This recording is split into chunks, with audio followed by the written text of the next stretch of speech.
Ya, jadi Oke. potensi wilayah kami sendiri sebenarnya itu sangat komplit. Iya. Kemudian daerah areal persawahan juga kami punya potensi juga areal persawahan.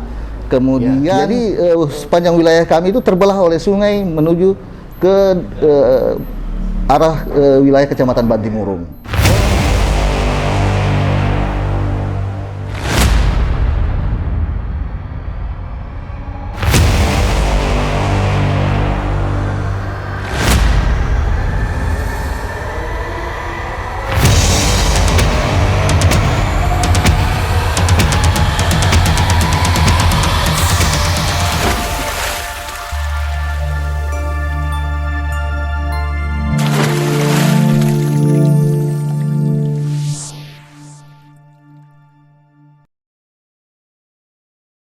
Assalamualaikum warahmatullahi wabarakatuh. Pemirsa channel Medium TV, kita bertemu lagi di salah satu program yang ada di Medium TV, yakni program Mengenal Lebih Dekat. Nah, seperti biasa di program Mengenal Lebih Dekat ini, kita akan mengenal lebih dekat di setiap kecamatan yang ada di Kabupaten Maros. Seperti kita ketahui ada 14 kecamatan dan kita akan kenal lebih dekat lagi di masing-masing kecamatan ini. Di hari ini saya sudah kedatangan salah satu kecamatan yang ada di Kabupaten Maros, tentunya dengan narasumber saya. Siapakah narasumber saya kali ini? Langsung saja saya sapa beliau. Sudah hadir di studio Medium TV dari Kecamatan Bontoa, yakni Pak Mulyadi SSTP. Beliau adalah camat dari Kecamatan Bontoa. Assalamualaikum Pak Camat. Waalaikumsalam warahmatullahi wabarakatuh. Semangat ini Pak Camat. Semangat pagi. Harus semangat terus, luar biasa. Sehat Pak Camat? Alhamdulillah Sehat. Mudah-mudahan selalu semangat, sehat untuk terus melakukan fungsi-fungsi kerja yang ada di Kecamatan Bontoa. Amin. Amin. Pak Camat, makasih nih waktu kesediaannya. Pak Camat, kita ngobrol-ngobrol ringan gini, Pak Camat. Iya, oke. Kita mau kenal lebih dekat ini, Pak Camat. Khususnya di Kecamatan Bontoa. Saya saja yang bukan masyarakat Maros masih penasaran seperti apa ini Kecamatan Bontoa, dari profil kecamatannya, termasuk letaknya ini berada di sebelah mana, potensi apa yang ada di situ, produk UMKM apa yang ada di situ. Mungkin ini kita kenal lebih dekat lagi Pak Camat. Nah, bisa dijelaskan nanti satu-satu. Namun sebelumnya Pak Camat, saya ingin diceritakan dulu nih profil kecamatan dari Kecamatan Bontoa khususnya. Itu berapa jumlah penduduk, desa dan kelurahan yang ada di situ? Silahkan Pak Camat. Baik, terima kasih. Bismillahirrahmanirrahim. Bismillah wa syukurillah wa la haula wa la quwata illa billah. Alhamdulillah kita dalam keadaan sehat walafiat. Saya sedikit akan berbicara masalah profil Kecamatan Bontoa. Kecamatan Bontoa itu berada di bagian utara Kabupaten Maros, itu berbatasan langsung dengan Kabupaten Pangkep, Kepulauan. Cuman hanya saja kantor kecamatannya sendiri itu agak masuk ke dalam, jadi kita melewati wilayah Kecamatan Lau. Oh, dilewati Kecamatan Lau juga deh? Melewati Kecamatan Lau, jadi masuk ke dalam. Hanya saja wilayahnya itu ada yang berada di Jalan Poros juga. Oh iya. Jadi wilayah saya itu ya agak terpencar, terbagi 3 wilayah ini kalau saya mau memasuki semua wilayah Kecamatan Bontoa. Jadi agak lumayan juga perjalanannya. Iya. Jadi di sana terdiri dari 1 kelurahan, 8 desa, Kelurahan Bontoa. Desanya itu ada desa Pajukukang, Bonto Bahari, Tupak Biring, Ampe Kale, Tunika Maseang, Salendrang, dan Botolempangan.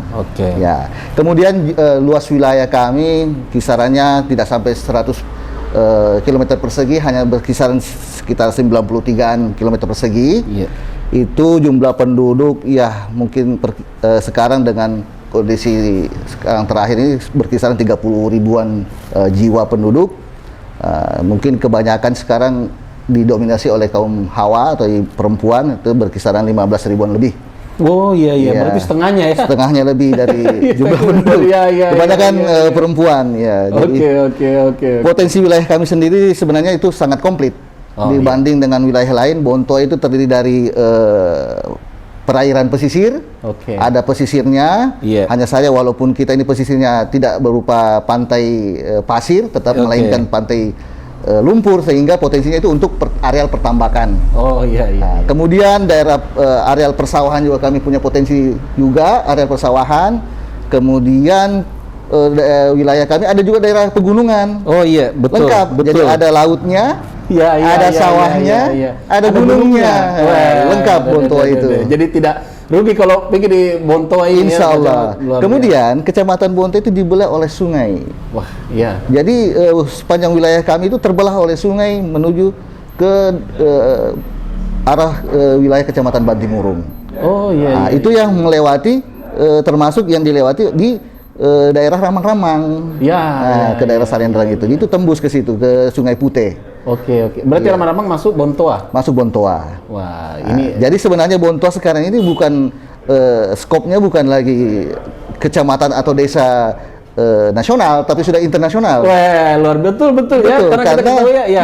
Ramang-Ramang itu sudah menjadi salah satu warisan dunia dengan masuknya dalam daftar Geopark UNESCO. Kemarin sudah dilakukan asesmen oleh tim asesor. Mantap. Kita akan bicara Ramang-Ramang lebih jauh lagi sebentar, Pak Camat, karena memang ini menarik ini Ramang-Ramang untuk kita ulas lebih jauh lagi, karena seperti yang disinggung tadi ini sudah masuk sampai ke hingga internasional. Ini tentu bukan pemandangan yang biasa ditawarkan di situ ya. Banyak lagi tentunya spot-spot yang selain sungai yang tadi disinggung ya. Ada atraksi. Ada atraksi alam. Siap. Pokoknya kita akan kupas lagi lebih jauh. Nah, saya ingin dijelaskan lagi sedikit ini, Pak Camat.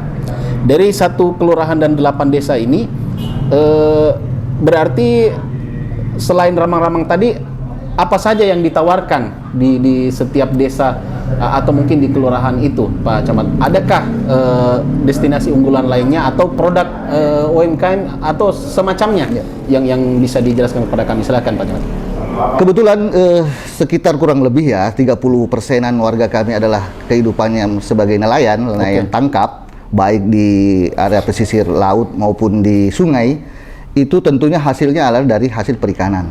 Bahkan tambaknya juga potensi Bontoa itu sangat luar biasa besar dari segi potensi produksinya. Jadi yang kami tekankan kepada masyarakat agar kiranya bisa lebih meningkatkan pendapatannya, kesejahteraannya itu melalui intensifikasi lahan. Jadi kita mengarahkan masyarakat untuk tidak menjual mentah produksinya. Dengan jual mentah tentunya harganya sudah sekian lah dari dulu mungkin sudah terpatok di pelelangan itu harganya sekian. Tapi dengan kita mengolah produksi itu menjadi bahan olahan atau barang jadi, tentunya nilai ekonomisnya lebih tinggi. Betul. Misalkan bandengnya, kita olah menjadi bandeng tanpa duri. Bandeng presto. Bandeng presto. Kemudian hasil olahan itu tentunya akan dipasarkan ke pasar. Mereka harus punya daya saing, bisa mampu dan mempunyai daya saing di pasaran. Tentunya harus memiliki rasa dan tampilan yang menarik. Nah, makanya kami dengan beberapa instansi termasuk Kopumda, Perikanan, Pariwisata dengan Ekrapnya itu telah melakukan beberapa kegiatan pelatihan. Pelatihan pengolahannya, pelatihan untuk mendesain kemasannya, itu sudah kita lakukan ada beberapa kali. Hanya saya memang ada beberapa UMKM yang sudah aktif di setiap desa, rata-rata ada 3 sampai 5 yang aktif, walaupun dalam jumlah sesuai data itu ada sekitar 50-60-an UMKM. Menurut yang saya sudah survei dan datanya ke desa-desanya itu ada sekitaran 20 yang aktif sekecamatan Bontoa itu. Macam-macam saja, ada bahan olahan ikan dengan kerupuk amplangnya yang rasanya sudah lumayan bagus, dan setiap event yang kita laksanakan baik dilaksanakan oleh SKPD atau OPD yang terkait itu selalu habis diborong oleh. Berarti jadi langganan ini ya. Alhamdulillah. Saya sendiri sering beli kok produksi. Enak, amplasnya nggak kalah dengan produksi di luar seperti Kalimantan. Betul. Berarti ada juga amplang di sini. Ada Pak, di Minasa Upa. Namanya amplang Sikapaya. Bisa saya coba juga nanti nih Pak. Insyaallah bisa. Mantap. Penasaran ini saya melihat dari penjelasan Pak Camat ini, karena potensi-potensi tadi yang betul-betul masyarakat setempat ini bisa memaksimalkan ya. Sisa edukasi seperti tadi yang para nelayan ini, bagaimana mereka yang mengalihkan yang tadinya hanya menjual bahan mentah, sekarang didorong kepada nilai yang lebih ekonomis, tentunya jauh lebih menguntungkan. Dan ini didampingi terus ya. Jadi kemarin Dinas Perikanan telah menetapkan Kecamatan Bontoa itu sebagai daerah kawasan minapolitan. Di situ kawasan budidaya yang terintegrasi. Nah, berkenaan dengan Bontoa ini dilewati oleh sungai-sungai yang istilahnya akan menampilkan, menyajikan suasana dan keindahan alam mangrove, itu kita bisa manfaatkan sebagai, kalau saya sih rencananya kalau bisa nanti perikanan bekerja dengan instansi terkait, semua elemen yang terkait itu kita akan bentuk sebagai menjadi kawasan Minapolitan. Di situ ada budidayanya, ada wisatanya, baik wisata alamnya, wisata kulinernya, lengkap. Semua wisata ada. Terintegrasi. Jadi budidaya yang ada di situ akan mendukung pasokan untuk mendukung pariwisata tersebut untuk kulinernya, untuk bahan oleh-olehnya nanti, dengan abonnya, dengan kerupuk kepitingnya. Luar biasa ya. Iya, begitu. Penasaran ini, kita semakin penasaran. Alhamdulillah, pemerintah kan sudah menyiapkan infrastruktur sebenarnya, infrastruktur pendukungnya. Di Bontoa itu sudah banyak fasilitas yang dibuat oleh pemerintah melalui dinas perikanan, itu tambatan-tambatan perahu, dermaga-dermaga kecil, itu bisa dimanfaatkan. Selain untuk pendaratan ikan oleh warga nelayan, bisa dimanfaatkan untuk pariwisata, menikmati keindahan mangrove dengan menggunakan perahu Joloro. Setelah mereka menikmati Joloro, singgah makan dulu, pulang mereka membawa oleh-oleh. Jadi komplit. Alhamdulillah, pemuda di sana melalui anak-anak Karang Taruna sudah mulai memprogram itu, akan merencanakan kegiatan tersebut untuk dikembangkan dengan istilahnya dukungan dari instansi terkait. Mantap Pak Camat. Ini memang sangat luar biasa ini potensi yang ada di Bontoa ini ya, Pak Camat. Dan saya yakin memang masyarakat di sana berarti ini keren-keren ya, karena potensi yang ada ini betul-betul bisa dimaksimalkan. Insyaallah. Pak Camat, saya ingin diceritakan juga nih sedikit supaya kita juga bisa mengenal lebih jauh dan lebih dekat ini. Terutama dari program-program kerja yang tengah berjalan saat ini untuk masyarakat di Kecamatan Bontoa ini. Bisa diceritakan mungkin seperti apa program kerja yang sebentar berjalan, dan juga apa ide atau gagasan terhadap target kerja ke depan, khususnya di Kecamatan Bontoa ini. Silakan Pak Camat. Kalau target yang sedang berjalan ini adalah bagaimana pemerintah memenuhi kebutuhan air bersih di Kecamatan Bontoa. Kecamatan Bontoa ini kita ketahui bahwasanya kecamatan pesisir. Tentunya kendala yang paling krusial dan yang paling urgen adalah masalah air bersih. Di sana beberapa tahun dan sejak dulu Bontoa itu selalu berteriak masyarakatnya masalah air bersih. Alhamdulillah sudah ada beberapa program yang masuk, termasuk dari kegiatan OPDPU, UPR. Itu kami sudah terapkan dan dikelola oleh masyarakat di Kecamatan Bontoa. Sementara ini baru satu desa yang bisa terpenuhi, yaitu Desa Pajukukang. Di beberapa dusunnya sudah terpenuhi. Kemudian program berikutnya adalah melalui kegiatan PAMSIMAS. Penyediaan air bersih melalui PAMSIMAS. Itu kerjasama, ada tentunya sharingnya dari dana APBD. Alhamdulillah Pak Bupati sudah meresmikan di 2 tempat, yaitu Desa Bonto Bahari dan Desa Tupak Biring. Alhamdulillah sudah beberapa warga sudah menikmati air bersih. Intinya sudah bisa menjadikan salah satu solusi untuk masyarakat agar mereka bisa terpenuhi untuk kebutuhan air bersihnya.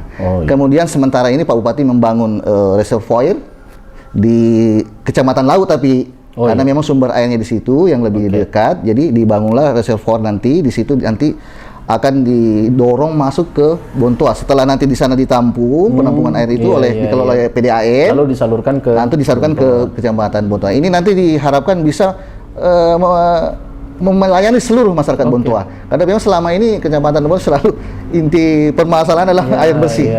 Dari tahun ke tahun, mudah-mudahan dengan kepemimpinan Bapak Bupati, Pak Haidir Sam dan Ibu Haji Suartina ini bisa betul-betul membawa berkah untuk masyarakat Bontoa. Berarti memang kebutuhan air bersih ini menjadi prioritas. Itu yang paling urgent, prioritas untuk Bontoa. Walaupun infrastruktur sudah bagus, fasilitas yang lain sudah bagus, tapi kalau air bersih tidak terpenuhi, itu satu. Air ini kan salah satu betul-betul yang fundamental, sumber juga, kehidupan. Sumber kehidupan Betul, Pak Camat. Kita ketahui seperti tadi potensi wisata salah satunya kan ini air juga. Air bersih Justru masyarakat ini menikmati air bersih ini tidak maksimal. Termasuk untuk fasilitas kesehatan. Sanitasinya masyarakat. Karena Bontoa sebelum saya menjadi sini, karena saya baru sekitar 1 tahun lebih menjabat sebagai camat, itu belum ada satupun desa kelurahan yang ODF. Terbebas dari buang air besar sembarangan. Alhamdulillah tahun kemarin kami sudah mendeklarasikan sebagai kecamatan ODF. Cuman saja tentunya butuh proses juga masyarakat untuk artinya merubah pola pikir dan mindset kebiasaan yang selama ini mungkin mereka lakukan. Jadi dengan ada dukungan air bersih tersebut, tentunya mereka tidak akan lagi menjadikan masalah. Kan fasilitas toiletnya, jambannya sudah ada, tapi karena airnya tidak ada, akhirnya nggak dimanfaatkan. Tapi dengan adanya fasilitas yang sudah diberikan oleh pemerintah, oleh Pak Bupati, alhamdulillah sekarang sudah mulai kita merubah itu kebiasaan. Intinya bagaimana dulu memenuhi kebutuhan air bersih ini. Kebutuhan air bersih yang paling urgent. Karena dengan memenuhi kebutuhan air bersih ini, insya Allah masalah-masalahnya bisa teratasi. Insya Allah. Karena masalah air bersih ini menjadi yang paling utama dulu untuk menyelesaikan masalah-masalah di bawahnya ya, Pak Camat. Siap. Baik, Pak Camat. Lalu kalau kita berbicara lagi mengenai masalah-masalah yang terjadi mungkin di tengah-tengah masyarakat ini, khususnya di Kecamatan Bontoa ini, seperti apa ketika misalnya masyarakat ingin menyampaikan aduan atau mungkin ada aspirasi, apa yang dilakukan dari Kecamatan Bontoa untuk memfasilitasi hal itu supaya bisa terlibat langsung aktif di tengah-tengah masyarakat, Pak Camat? Silakan. Jadi alhamdulillah selama saya menjabat, yang menjadi kendala sebenarnya di Bontoa itu adalah kita ini kan daerah pesisir terbuka, sehingga resikonya adalah setiap tahun, bahkan setiap mau masuk di musim hujan atau kemarau itu terjadi angin kencang. Sedikit-sedikit kita mendapat musibah, angin kencang. Nah, untuk mengatasi kendala-kendala yang biasa terjadi di masyarakat, baik kejadian bencana, kejadian-kejadian yang lain, masalah keamanan, ketertiban, bahkan untuk kebutuhan dan fasilitasi mereka dalam kebutuhan pemenuhan administrasinya, untuk KTP-nya, kartu keluarganya, untuk pelayanan rumah sakit, puskesmas, mereka itu saya terkadang memberikan tugas khusus kepada kepala desa untuk memberikan pelayanan terbaik untuk mereka. Kemudian untuk aduan sendiri, karena sekarang sudah zamannya media sosial, saya memanfaatkan itu grup WhatsApp di Kecamatan Bontoa. Ada namanya grup keluarga besar Bontoa. Di situ ada beberapa elemen masyarakat, tokoh masyarakatnya, bahkan masyarakat biasa juga bisa masuk di situ. Sebuah stakeholder juga masuk di situ, termasuk Porkopincam, Camat, Kapolsek, dan Rami masuk semua di situ. Jadi ada aduan atau keluhan masyarakat itu bisa disampaikan langsung dimonitoring di grup itu. Saya langsung monitoring di grup itu. Kemudian kami juga Kecamatan ada Facebook. Kami menyampaikan informasi kegiatan-kegiatan kecamatan maupun kegiatan-kegiatan yang dilaksanakan oleh masyarakat itu akan kami upload di Facebook dan WA group.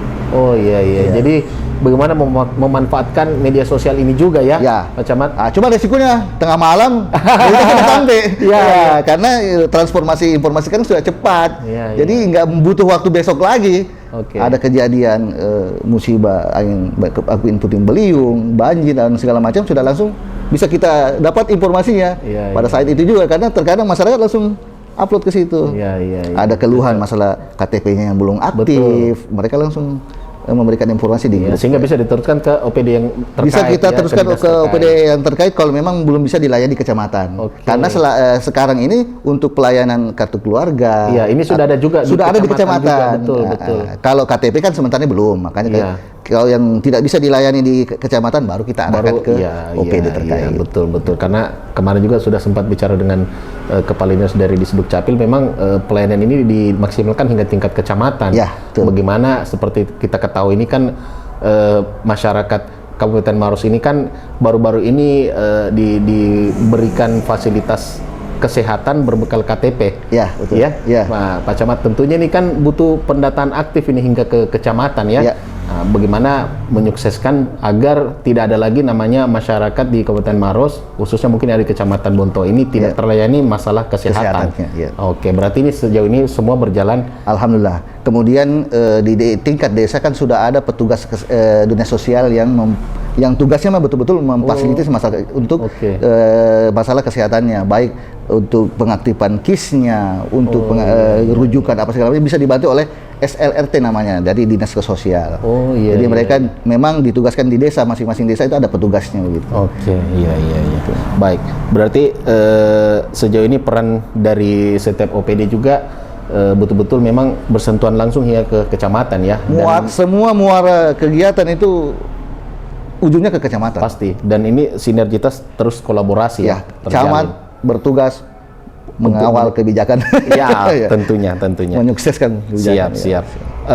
Kalau saya berbicara mengenai visi misi dari Kabupaten Maros sendiri, Pak Camatnya ini, pemimpin kita kali ini Pak Bupati dan Wakil Bupati ini kan mengusung visi Maros sejahtera, religius dan berdaya saing. Sejauh ini bagaimana implementasi tugas-tugas kerja dari khususnya Kecamatan Bontoa untuk mewujudkan visi yang digaungkan oleh pemimpin ini? Silakan.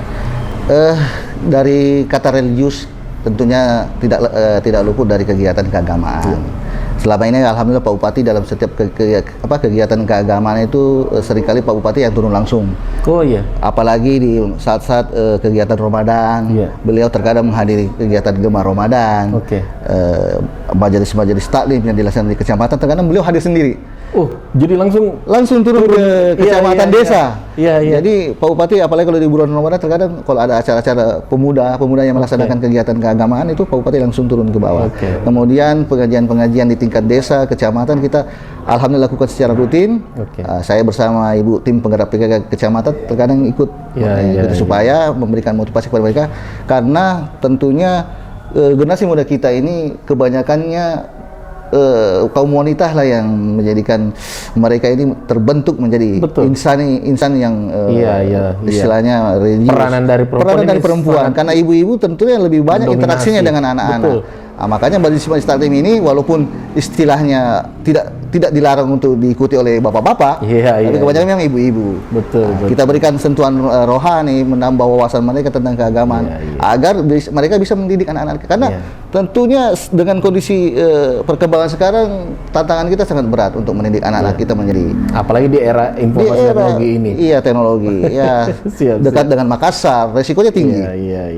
Tentunya supaya kita mengantisipasi agar mereka pergaulannya tidak terjerumus ke yang hal-hal yang negatif. Jadi visi dari religius ini betul-betul bagaimana tadi bahkan Pak Bupati juga turun langsung. Itu untuk religius. Kalau untuk yang berdaya saing, tentunya itu butuh peningkatan kemampuan SDM kita. Sejauh ini di Bontoa alhamdulillah melalui OPD terkait itu sendiri telah melaksanakan pelatihan-pelatihan. Karena kita di sana kebanyakannya petani, kita kan istilahnya kan di sana kehidupannya agraris, baik perikanan, pertanian sawah. Jadi Dinas Pertanian sudah melaksanakan pelatihan-pelatihan dan diklat untuk peningkatan kapasitas pemuda. Kalau tidak salah lebih 20 angkatan itu sudah dilaksanakan selama saya menjabat. Sudah angkatan 20? Iya, betul. Bahkan mereka difasilitasi untuk mendapatkan bantuan. Kan mereka setelah dididik, setelah mereka diberikan diklat atau peningkatan kapasitas, mereka diarahkan untuk membuat satu usaha. Apakah dia itu usaha ternak, usaha bahan olahan, itu difasilitasi oleh Dinas Pertanian itu untuk mendapatkan dana bantuan untuk modal. Gitu. Jadi ini mereka yang ikut pelatihan ini keluar tidak mengambang lagi. Enggak mengambang lagi. Tidak bingung lagi. Bahkan mereka sudah siap. Dibantu langsung aplikasinya. Dan dikontrol yang sudah dapat, yang belum dapat itu ternyata dikontrol oleh koordinator penyuluh yang ada di kecamatan. Luar biasa sekali ya Pak Camat. Memang alhamdulillah dengan programnya Bapak Bupati ini betul-betul agar itu diharapkan, karena kalau tidak dilatih begitu pemuda terkadang mereka bingung. Tamat sekolah terkadang mau melanjutkan kuliah juga kurang mampu. Sehingga korelasinya dari berdaya saing ini menuju sejahtera masyarakat. Menuju sejahtera, itulah intinya. Karena kalau mereka bisa berwirausaha sendiri, mengusahakan menjadikan bahkan mereka bisa menjadi membuat menjadi entrepreneur sendiri. Entrepreneur sendiri, menciptakan lapangan kerja. Menekan pengangguran juga pasti. Mengurangi pengangguran.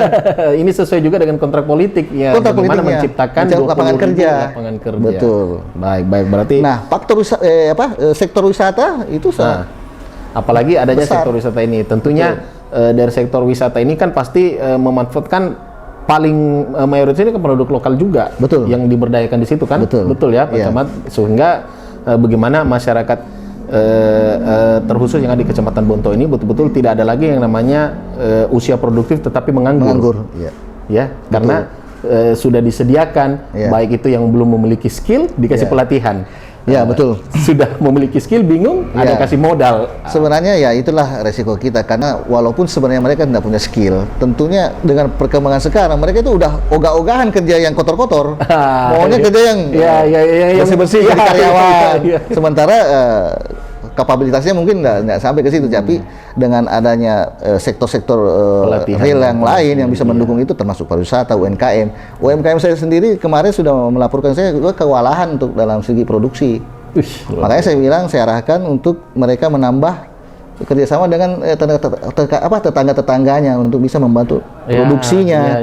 Itu kan menciptakan lapangan kerja juga. Membantu ekonomi tetangga minimal tetangganya dulu. Seperti itulah berputar roda ekonomi ya. Saya tanya kemarin karena kebetulan ada acara pembinaan PKK dari kabupaten. Mereka menampilkan juga hasil produk UMKM-nya, termasuk yang saya bilang tadi, amplang sikapaya itu keluhannya dia tidak bisa memenuhi pemerintahan pasar karena kewalahan dalam produksi. Makanya saya bilang kemarin, saya arahkan untuk bisa bekerjasama dengan tetangga-tetangganya, sehingga menjadikan wilayah situ menjadi home industry, wilayah home industry. Betul. Jadi sehingga tercipta misalnya satu masyarakat yang memang khusus pembuat amplang. Terus yang satu misalnya lagi. Jadi semua berproduk. Banyak kalau produksi makanan begitu sebenarnya sudah ada beberapa yang sudah rutin dan sudah tiap hari memproduksi. Jadi bukan hanya temporer dia memproduksi, ini sudah tiap hari. Betul. Amplang sikapaya, kepiting kerupuk kepiting yang dari Benang Sangkara, desa Ampekali itu sudah sering produksi. Kemudian ada olahan-olahan yang lain. Kemudian kalau untuk kerajinan sendiri, ya alhamdulillah sudah banyak dijual di Pasar Maros. Baik. Tentunya memang ketika misalnya menghadapi situasi yang kelabakan tidak bisa memenuhi kebutuhan pasar ini, artinya meningkat pesat ini. Alhamdulillah, iya. Meningkat pesat ini permintaan ya Pak Camat. Bahkan beberapa event yang dilaksanakan di Kabupaten Maros yang berskala nasional. Kemarin kita tanya dengan teman-teman, kebetulan saya ada beberapa link di provinsi lain, kalau saya kasihkan buat tangan amplang sikapaya, mereka wah enak ini amplangnya ini. Mereka selama ini orang ketahuinya amplang mungkin daerah luar. Dari Sumatera, Kalimantan. Maros juga ternyata ada juga. Makanya datanglah ke Bontoa ya Pak Camat. Datang ke Maros. Apa saja ada. Semua ada. Semua ada. Apalagi di Bontoa. Pak Camat, ini saya akan bertanya sedikit tentang fenomena yang ada khususnya di Bontoa ini. Siap.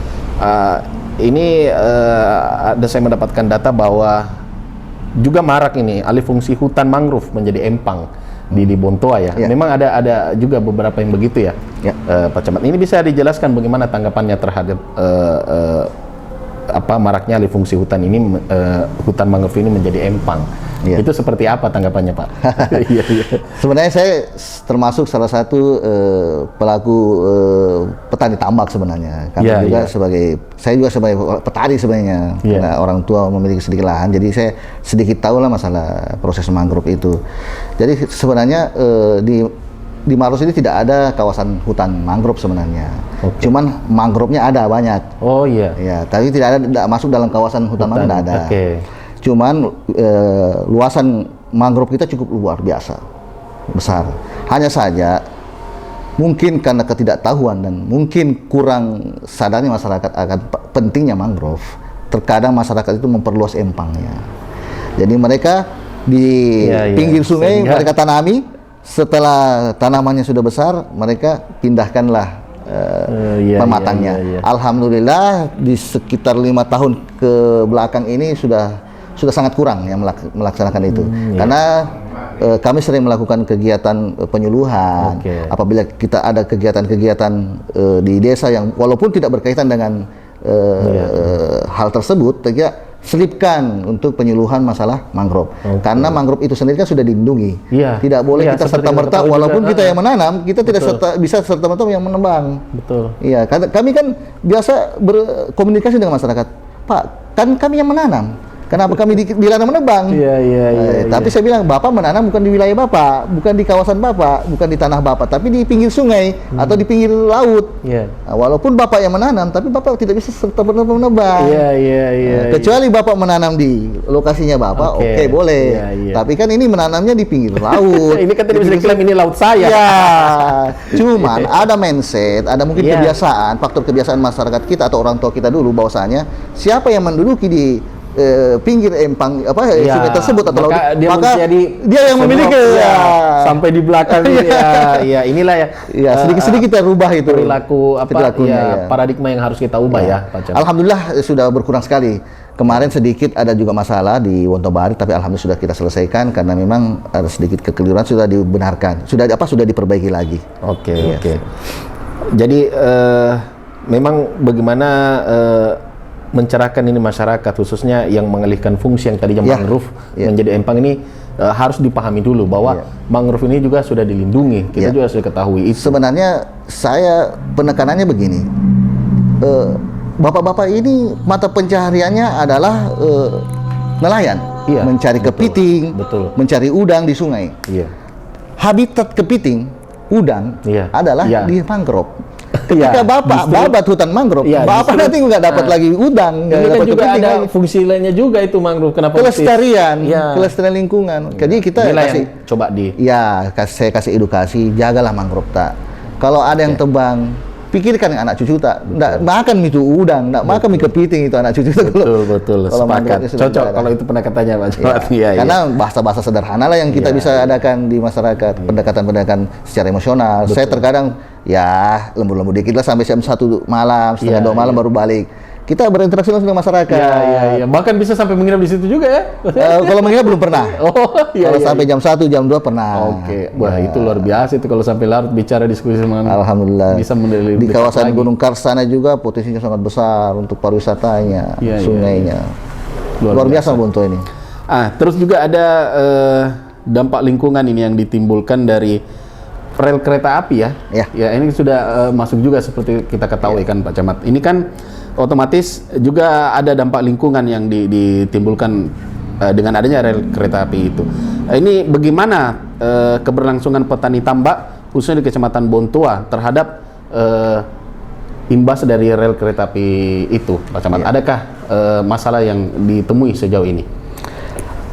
Sebenarnya Kecamatan Bontoa secara langsung dampaknya mungkin ada juga sedikit lah mungkin. Tapi tidak terlalu signifikan. Tidak terlalu signifikan karena selama ini sebelum ada rel kereta api memang kita sudah daerah banjir terkadang banjir rob. Apabila air pasang naik itu pasti banjir. Apalagi tadi angin yang seperti disebut kayak intensitas curah hujan juga tinggi. Kemudian posisi kita di pesisir memang angin terbuka, sehingga air laut itu memang cepat untuk naiknya. Tapi dampaknya mungkin ada juga, tapi saya tidak berani untuk mengatakan dampaknya karena harus ada penelitian khusus untuk itu.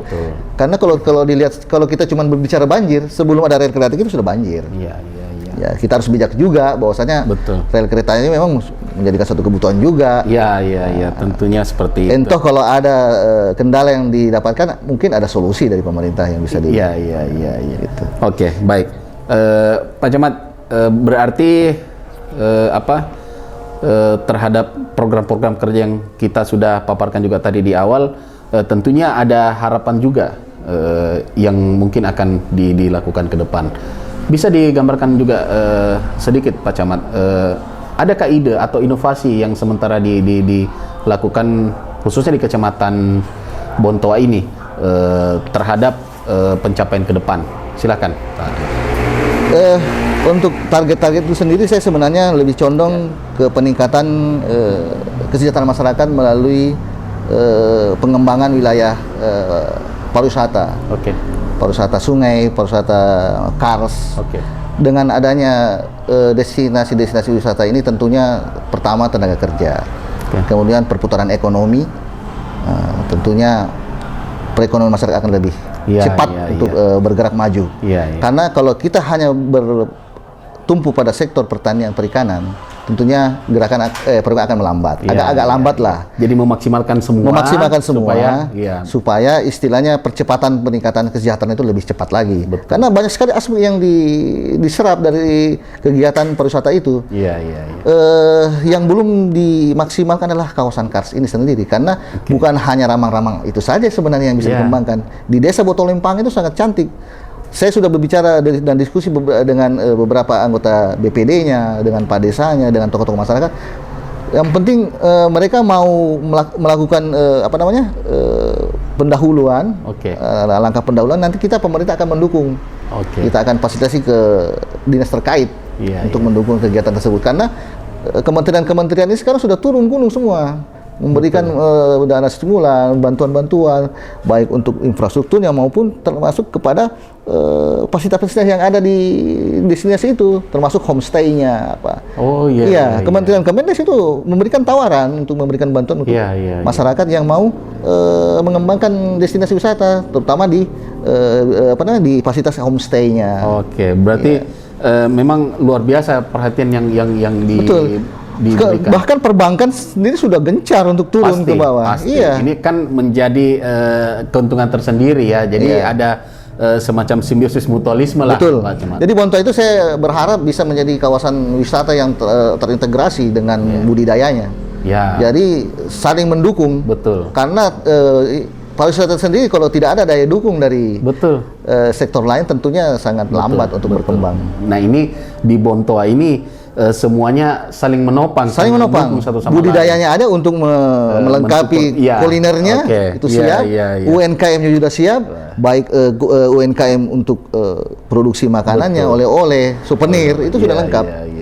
Seperti yang tadi Pak Camat bilang, jadi mata juga sejuk memandang, perut kenyang, pulang bawa oleh-oleh. Karena mata sekarang yang mengarah ke Bontoa itu bukan lagi mata Sulawesi, bukan lagi mata Indonesia, mata dunia. Luar biasa. Makanya sayang kalau tidak dikembangkan potensinya. Baik. Baik Pak Camat.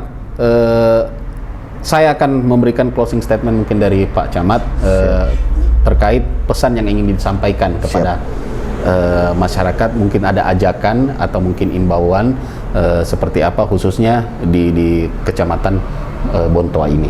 Mungkin bisa disampaikan langsung di Medium TV ini, silahkan Pak. Langsung? Iya. Baik. Baik, untuk kedepannya saya rasa Kecamatan Bontoa ini merupakan kecamatan yang sangat potensial.